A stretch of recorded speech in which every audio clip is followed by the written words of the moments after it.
तो बच्चों क्या हाल चाल है। हम स्टार्ट करेंगे आज अपना फर्स्ट टॉपिक को। फर्स्ट चैप्टर हमारा क्लास 12th का रिलेशंस एंड फंक्शंस, जो कि सबसे गंदा चैप्टर लगता है मैक्सिमम बच्चों को। होता भी गंदा ही है वैसे, ये कोई बात नहीं, कोशिश करेंगे लेकिन समझने की। ठीक है, तो रिलेशन एंड फंक्शंस। तो रिलेशन में तो बहुत लोग रहते हैं और फंक्शंस में भी बहुत लोग जाते रहते हैं, लेकिन ये वाले रिलेशन फंक्शन थोड़े मुश्किल हैं, है ना। तो समझते हैं इसको। रिलेशन से मतलब क्या समझ में आता है आप लोगों को? ये समझ में आता है ना कि कुछ तो लेना देना है ना, कोई तो लेना देना है। तो किस चीज़ का लेना देना है? 11th क्लास में शायद आपने एक चैप्टर पढ़ा था सेट से रिलेटेड, है ना। तो बस उन्हीं का लेना देना है यहाँ पे थोड़ा बहुत, ये मान के चलो आप। ठीक है, तो अब हम देखेंगे कि रिलेशन होता क्या है। हम एक मान लो, सपोज करो एक सेट है यहाँ पर x और एक सेट है यहाँ पर y। ठीक है, तो इन दोनों के बीच में कोई तो रिलेशन हो तो उसको बोल देंगे बस रिलेशन। अब समझ में नहीं आया मैम क्या बोल दिया आपने? ये कुछ समझ नहीं आ रहा। देखो, एक ये है रिलेशन जिसको हमने डिनोट किया r से। ठीक है, अब r से इसे डिनोट कर दिया हमने, और हमने कहा कि अगर सेट एक है x जिसके अंदर हैं सपोज क्लास 10th के बच्चे, ठीक है, और ये है सेट y जिसमें है क्लास 11th के बच्चे। ठीक है, ये दो हमारे पास सेट हैं। तो इसमें क्या क्या हमारा रिलेशन निकल सकता है? रिलेशन निकल सकता है, हो सकता है यहाँ पे आपस में भाई बहन रहते हो क्लास 10th और क्लास 11th में, है ना। हो सकता है कोई ब्रदर हो, कोई सिस्टर्स हो सकते हैं। हो सकता है क्लास 10th का भी और 11th का भी टॉपर के नंबर सेम हो सकता है उनके मार्क्स सेम हो, है ना। तो कोई भी रिलेशन हो सकता है क्लास 10th का और क्लास 11th का। ठीक है, तो ऐसे ही हम यहाँ मान लेते हैं कि हमारे पास दो सेट होते हैं, ठीक है, और उनके बीच में कोई रिलेशन होता है। तो ये भी हमें बताया जाएगा, ये भी हमें बताया जाएगा, और ये भी हमें बताया जाता है। अब हमें समझना है कि हमने दो सेट पढ़ लिए, हमने ये देख लिया कि उनके बीच में रिलेशन को हम आर के नाम से लिखते हैं। तो इसे इंग्लिश में तो हमने पढ़ लिया इतना कुछ, इसे हम मैथ्स में कैसे लिखेंगे? मैथ्स में इसे लिखते हैं हम आर, फिर कॉलन लगा देते हैं। इंग्लिश में तो हमने पढ़ लिया इसे कैसे लिखते हैं। अब हम मैथ्स में देखेंगे इसे लिखते कैसे हैं। रिलेशन को हम डिनोट करेंगे आर से, यहाँ पे हम कॉलन लगा देंगे। ठीक है, हम दो सेट के बारे में बात कर रहे हैं ना, एक हमने सेट के बारे में बात करी एक्स और एक के बारे में हमने बात करी वाई। तो यहाँ पे हम बीच में लगा देंगे एरो। ठीक है, ये एरो क्या डिनोट कर रहा है? यहाँ पे एरो डिनोट कर रहा है भाई इनके बीच में कोई तो रिलेशन है। ठीक है, हो गया क्लियर? चलो, अब ये मान लो ये हमारा बना लिया हमने, इसको हम बोलेंगे यहाँ पर ये हमारा रिलेशन डिनोट कर रहा है। ठीक है, तो इसकी पूरी इंग्लिश क्या होगी? इसकी पूरी इंग्लिश होती है relation R from non empty set x to another non empty set y। ठीक है, relation R from non-empty set X to another non-empty set Y is a subset of X, Y। यानी कि इन दोनों के बीच में जो भी मैक्सिमम केसेस हो सकते हैं, जो भी उसमें से में एक रिलेशन, अरे भाई अगर कोई भाई बन गए हैं तो वो बहन भी बन जाएंगे क्या? नहीं हो सकता ना, ज़रूरी नहीं भाई बहन है तो दोनों के सेम नंबर हो, यानी रिलेशन तो एक ही होगा, बट बहुत सारे रिलेशन फॉर्म किए जा सकते हैं। यानी कि जो भी एक रिलेशन हम फॉर्म करेंगे वो एक हमारा क्या रहेगा? सबसेट रहेगा, जितने भी रिलेशन उसके अंदर पॉसिबल हैं। तो इसको क्या बोलेंगे? इसकी पूरी ये रही इंग्लिश और ये रही इसकी मैथ्स। तो इसको लिखेंगे ये वाली चीज़ इज़ आ सबसेट ऑफ, किसकी सबसेट है ये? Subset of X multiplied by Y. ठीक है, ठीक है। तो इसे और आगे कैसे लिख सकते हैं? अगर हमें ये वाली चीज़ भी लिखनी है सबसेट वाली, तो हम इसे कैसे लिख सकते हैं? हम इसे ऐसे लिख सकते हैं कि R is a subset of या equal to A cross B। अच्छा, A क्रॉस B ले लिया अब यहाँ पर मैंने, है ना। तो A क्रॉस B लेने की कोई ज़रूरत नहीं है भाई, कंफ्यूज हो जाएंगे हम। X cross Y। ठीक है, चलो अब ये आपको समझ में आ गया। ठीक है, तो और हम क्या देख सकते हैं इसके अंदर? अब हमने क्या किया ना, मैं इसको अब लिखती हूँ यहाँ पर रोस्टर फॉर्म में, इसको मैं डिनोट करती हूँ रिलेशन को। जैसे कि क्या करती हूँ मैंने यहाँ पे लिखा कि रिलेशन ठीक है, चलो रिलेशन को तो मैं पता लग ही चुका है, हमें क्या करना होता है, आर के फॉर्म में डिनोट करना होता है। तो relation R is a comma b, ठीक है, a comma b where a b belongs to set X into Y and a R b, ठीक है, और यहाँ पे हमने कर दिया क्लोज ब्रैकेट।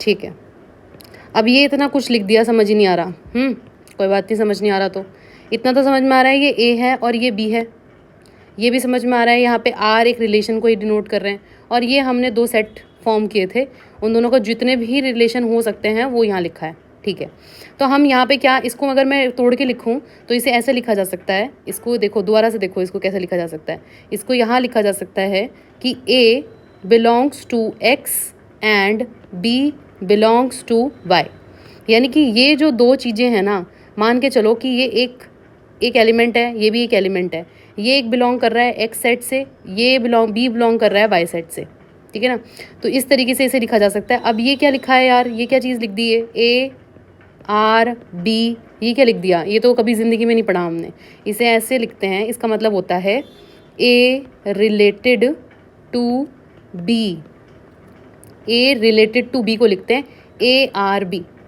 ठीक है, अब आ गया समझ में, ठीक है, जो लिखा है वो तो मैम समझ में आ गया है, बट ये लिखा क्या है, होता क्या है ये, देखो मैं बताती हूँ, हम कुछ नहीं करेंगे इसके अंदर, हम ना दो सेट मान लेंगे, सबसे आसान चीज़ क्या है, ये दो एक्स और वाई है ना, इसको एक बार दोबारा से सेट मान लेते हैं कोई। ठीक है, दूसरा एग्जाम्पल ले लेते हैं इस बार, अब हमने एग्जाम्पल ले लिया और कलर भी सुंदर सा ले लेते हैं एक, ठीक है, एग्जाम्पल ले लेते हैं, यहाँ पे हम ले लेते हैं नेम ऑफ पीपल, और यहाँ दूसरा सेट, ये मैंने सेट मान लिया एक्स, दूसरा सेट नंबर, उनके नंबर, ठीक है, उनके नंबर या उनके मार्क्स, भाई नंबर तो तुम नोट कर लोगे, रहने दो, ठीक है, तो मार्क्स लिख लेते हैं, बढ़िया रहेगा, मार्क्स, ये हो गया वाई। ठीक है, दो सेट हो गए। तो अब यहाँ पे मैंने नेम ऑफ पीपल लिखा, कोई भी नाम लिख दो भाई, राम, राहुल, इजी नाम है ना ये बहुत, ठीक है, और टॉम, जेरी, थोड़े से कार्टून भी हो गए बीच में, ठीक है, नेम ऑफ पीपल हो गए, मार्क्स 100, 80, 30, 20, ठीक है। अब यहाँ पे हमने देखे बहुत सारे, हमने यहाँ मार्क्स लिख लिए, एक जगह पे हमने नेम ऑफ पीपल लिख लिया। अब हम देखेंगे कि इनके बीच में रिलेशन क्या है। तो राम के 100 नंबर भी आए हैं एक सब्जेक्ट में, एक सब्जेक्ट में भाई वो 20 भी लाया है, ठीक है। राहुल के 80 ही आए हैं, 80 मार्क्स ही लाया है वो, ठीक है। टॉम के 30 नंबर भी आए हैं एक में, और एक में उसके 100 भी आए हैं, ठीक है। जेरी तो भाई सिर्फ 30 नंबर लाया है, उसके सारे सब्जेक्ट में 30 हैं, ठीक है। तो आपने यहाँ पे एग्जाम्पल में क्या देखा, आपने ये देखा कि जो एक्स के अंदर जो नेम ऑफ द पीपल है ना, उनके अलग अलग नंबर, उनके अलग अलग मार्क्स हो सकते हैं, है ना, और हो सकता है कि किसी के सेम भी हों, ठीक है। तो यहाँ पे बहुत सारे क्या बन सकते हैं, रिलेशंस बन सकते हैं, बन सकते कि नहीं बन सकते, बहुत सारे बन सकते हैं। तो इसका मतलब आपको यहाँ पे देखने को मिला कि यहाँ ये जो है ना, ये सारे जो नाम लिखे हैं, ये हैं यहाँ पर ए, ये जितने भी यहाँ नंबर लिखे हैं ये हैं यहाँ पर बी, ठीक है। तो मैं जब लिखूँगी A is related to B, तो उसको मैं सिम्बॉलिकली क्या लिखूँगी, ए आर बी, ठीक है।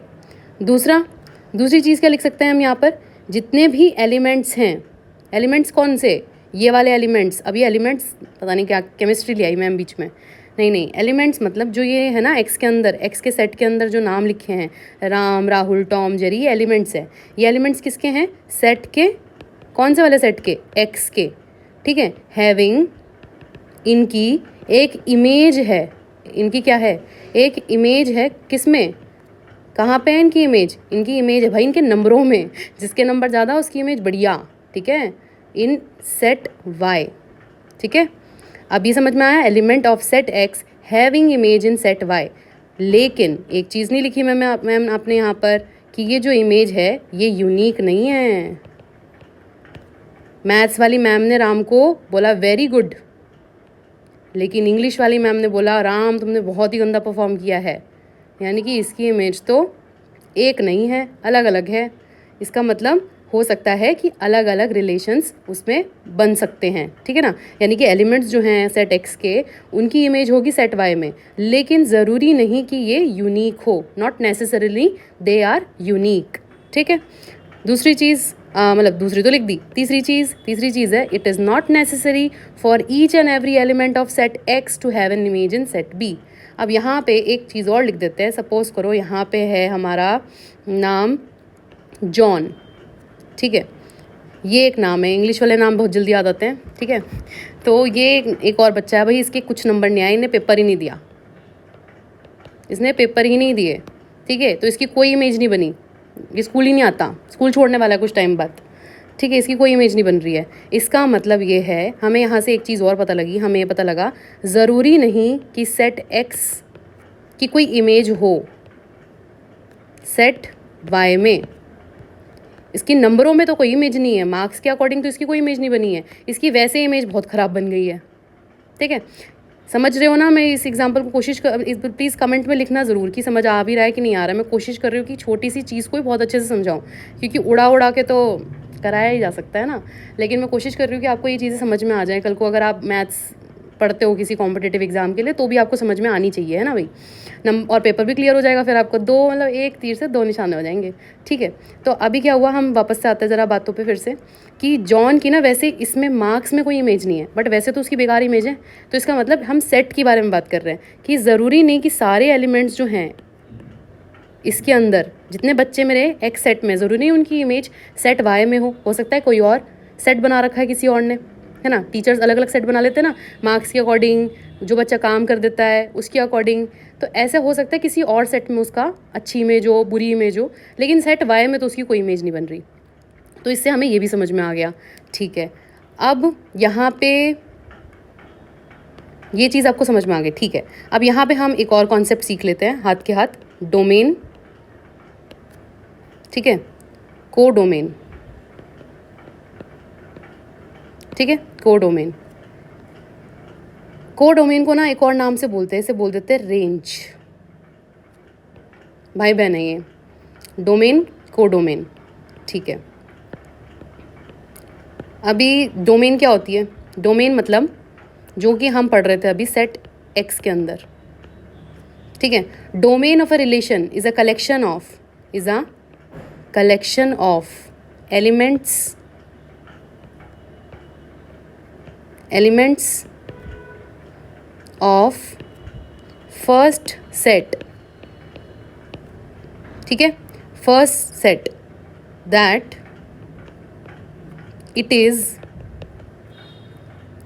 सेट ऑफ, एक और वर्ड आ रहा है बहुत खतरनाक, प्री इमेजेस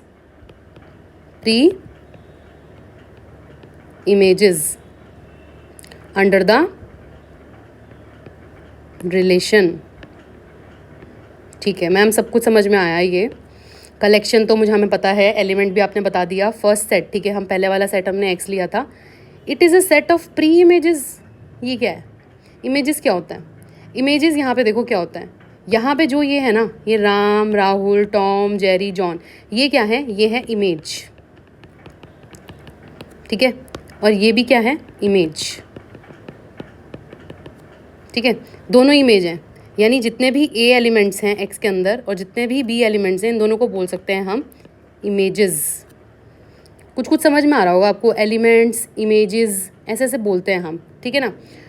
तो इन्हीं का नाम इमेजेस होता है। अब प्री क्यों लगा दिया इसके आगे, प्री इसलिए लगा दिया क्योंकि मार्क्स देखने से पहले हम नाम चेक कर रहे हैं, ठीक है। हम नाम देखते हैं, अरे किसके आए हैं 100 नंबर, राम के आए हैं, अच्छा समझ रहे हो। तो प्री इमेज बनना मतलब क्या, हम पहले हमने वो देख लिए, नंबर देखे, उससे पहले हमने क्या देख लिया, नाम देख लिया, तो वो हो गई बस प्री इमेज। प्री का मतलब यही होता है पहले, प्री होते हैं ना आपके प्री एग्ज़ाम होते हैं, क्या होता है वो, प्री बोर्ड होते हैं, तो क्या होता है वो, पहले, बोर्ड से पहले, बोर्ड जैसा फील करवाना, ठीक है।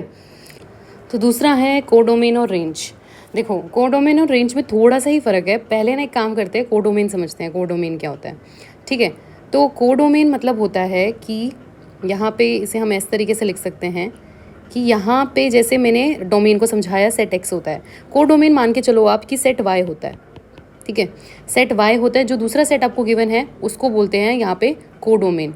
ठीक है, लेकिन यहाँ पे रेंज क्या होता है, तो इसे सबसे बढ़िया तो तरीका क्या है, इसे एग्जाम्पल से समझने का तरीका सबसे बढ़िया रहेगा। यहाँ पे एक काम करते हैं, दूसरा एग्जाम्पल लेते हैं। यहाँ पे सपोज करो आपके पास है सेट एक है हमारे पास ए, जो है यहाँ पर 1 2 3 4, आसान सेट है ना, बहुत सिंपल नंबर।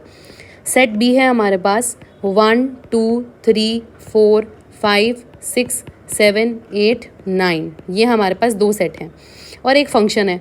फंक्शन, अब फंक्शन तो नहीं पता आपको कि फंक्शन क्या होता है। देखो फंक्शन कुछ नहीं होता, जो हमारे यहाँ पर रिलेशन है, मान लो ए और बी को रिलेट करने के लिए हमें क्या चाहिए होगा, फंक्शन चाहिए होगा। ठीक है, समझ गए इस चीज़ को। अगर हमें ए और बी को रिलेट करवाना है तो हमें एक फंक्शन करवाना पड़ेगा। आगे समझ में बात, चलो ठीक है। तो यहाँ पर हम एफ एक्स ले लेते हैं, मानते हैं कि यहाँ पर फंक्शन है एक्स टू द पावर 2। ठीक है, एक्स स्क्वायर यहाँ पे हमारे पास फंक्शन है, F X is equals to X square. Okay, ये हमारा फंक्शन है। तो हम यहाँ पे लिखेंगे डोमेन क्या हो गई हमारी, this is domain and this is codomain. Codomain क्या हो जाएगी, पूरी as it is set B हो जाएगी। बट रेंज क्या होगी, रेंज क्या होगी, देखते हैं रेंज क्या होगी, है ना। यहाँ पे आसानी से हम यहाँ पे इसे ड्रॉ कर लें, 1 2 3 4, फंक्शन क्या है, एक्स स्क्वायर। ठीक है, ये हो गया हमारा सेट ए। यहाँ पर हम लिख देते हैं सेट बी। सेट बी क्या है हमारा, 1 2 3 4 5 6 7 8 9। ठीक है, अब एक काम करते हैं, हम 1 को भेजेंगे फंक्शन के पास। 1 को फंक्शन ने क्या करा, 1 का स्क्वायर किया, हमें बी में 1 दे दिया। ठीक है, तो इसको हम किस तरीके से लिख सकते हैं, डायरेक्टली इस तरीके से लिख सकते हैं। यहाँ पे लिख लेते हैं रेंज। रेंज में क्या आएगा, रेंज में देखते चलते चलो, पहले अभी फिलहाल के लिए देखते हैं। हमें तो पता लग गया भाई डोमेन क्या होती है, कोडोमेन क्या होती है। अभी हमें रेंज को लिखना है, तो रेंज अभी मैंने यहाँ साइड में लिख दिया, इसे भूल जाओ, अभी कुछ होता है ये। ठीक है, अब हम 2 को भेजेंगे फंक्शन के पास, 2 स्क्वायर करके उसने हमें क्या दिया, 4 दिया, करेक्ट। 2 का हमें उसने दिया 4, तो 2 को हमने डायरेक्टली किससे रिलेट कर दिया, 4 से। हमने 3 को भेजा फंक्शन के पास, 3 को उसने स्क्वायर करके हमें दिया, हमें क्या दे दिया उसने, 9। ठीक है, हमने 4 को भेजा फंक्शन के पास, उसने हमें दिया 16। भाई 16 तो कोडोमेन में भी नहीं है। ठीक है, कोडोमेन में भी नहीं है, यानी सेट बी में भी नहीं है। ठीक है भाई, कुछ नहीं कर सकते 4, अब तो कुछ मत कर, पढ़ा रहे हैं यहीं पर साइड में। ठीक है, अब हम रेंज लिखेंगे, हम देखेंगे रेंज क्या है। रेंज वो होगी जिस नंबर का जिसके साथ रिलेशन बना, किसके अंदर, सेट बी के अंदर। ठीक है, सेट बी के अंदर, तो हम लिखेंगे 1 4 9, 1 4 9, बस इतना क्या होगा हमारा, इतना क्या होगा, हमारी रेंज हो जाएगी 1 4 9। क्लियर हुआ, 1 4 9, यानी कि हमें इतना समझ में आया, जिनकी इमेज बन रही है, जिन ए वालों की इमेज बन रही है बी वालों में, तो वो बी वाले जो इमेज बना के बैठ रहे हैं ना, उनको बोलेंगे रेंज। आगे क्लियर बात समझ में। दोबारा से ऐसे एक काम करना, दोबारा से वीडियो को दोबारा से 2x पे देखना, आपको आ जाएगा समझ में मैं क्या बोल रही हूँ।